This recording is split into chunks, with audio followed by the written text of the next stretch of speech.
ஆமாம், போக்குவரத்து தொழிலாளர்களின் நியாயமான கோரிக்கையை அரசு ஏற்க வேண்டும். அவருக்கு ஏற்க வேண்டும். அவர்களுக்கு உரிய சம்பளம் குழுவினுடைய பேரவை தொழிலாளர்கள் கோரிக்கைகளை ஏற்று அவருக்கு சம்பளம் மற்றும் போனஸ்களை உயர்த்தி வழங்க வேண்டும். இந்த போராட்டம், பஸ் நிறுத்த போராட்டம் அவர்கள் வெற்றியடைய தொடரும். அது கவர்மெண்ட்னே சொல்லணும். பணம் இருக்குது கவர்மெண்ட்டில். நாங்களாம் மாண்புமிகு அம்மாவுடைய ஆட்சியில் எல்லாமே நாங்கள் கொடுத்தோம். அகவலைப்படி கொடுத்தோம். ஒவ்வொரு தடவையும் மத்திய அரசு அகவலைப்படியை அறிவித்த உடனேயே மாண்புமிகு அம்மாவுடைய அரசு அதை அடிப்படையாக கொண்டு அகவலைப்படியை உயர்த்தி கொண்டது, போனஸும் தந்தது, அனைத்து சலுகைகளையும் மாண்புமிகு அம்மாவுடைய அரசு தந்தோம்.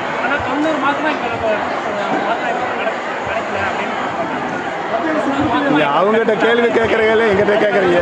எங்கிட்ட அதுதான் நியாயமான போராட்டம் சொல்லிட்டுல தொழிலாளர்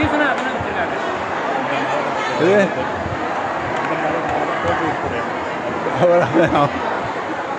நீங்கள் நேரம் இந்த உங்கள் மாவட்டத்தில் தானே இருக்கார் போக்குவரத்து அமைச்சர், நேரடியாக அவர் போய் கேளுங்க. அப்புறம் அடுத்து சொல்லுங்கள். தம்பி நீங்கள் திரும்ப அதே கேட்குறீங்க. இப்போ ஆட்சியில் இருக்கிறது யார் தம்பி? 3 வருஷமாக திமுக ஆட்சியில் இருக்குது. போக்குவரத்து அமைச்சர் உங்கள் மாவட்டத்தை சேர்ந்தவர். அவர்கிட்ட கேட்க வேண்டிய கேள்வி ஏன்ட்ட கேட்டுருக்கீங்க, கேளுங்க போய். மத்திய அரசு கொடுக்க வேண்டியதை அவர்கள் கொடுத்துட்டார்கள். மாநில அரசினுடைய பொறுப்பு கொடுக்க வேண்டிய கடமை கொடுக்கவில்லை.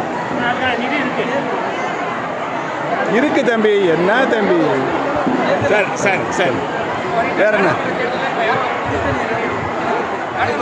10 ஆண்டு காலம் மாண்புமிகு பாரத பிரதமர் திரு நரேந்திர மோடிஜி ஒரு சிறப்பான ஆட்சியை இந்திய திருநாட்டுக்கு தந்து கொண்டிருக்கிறார்.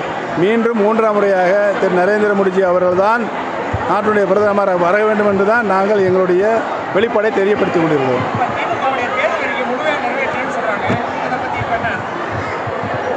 நீங்களே சொல்லிட்டீங்க. அப்படின்னா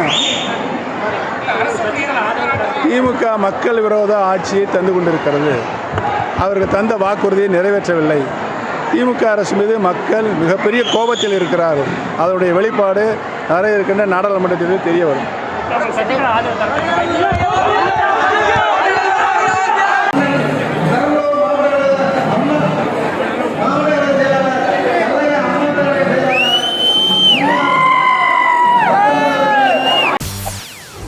செய்திகளை உடனுக்குடன் தெரிந்து கொள்ள உடனே சப்ஸ்கிரைப் பண்ணுங்க.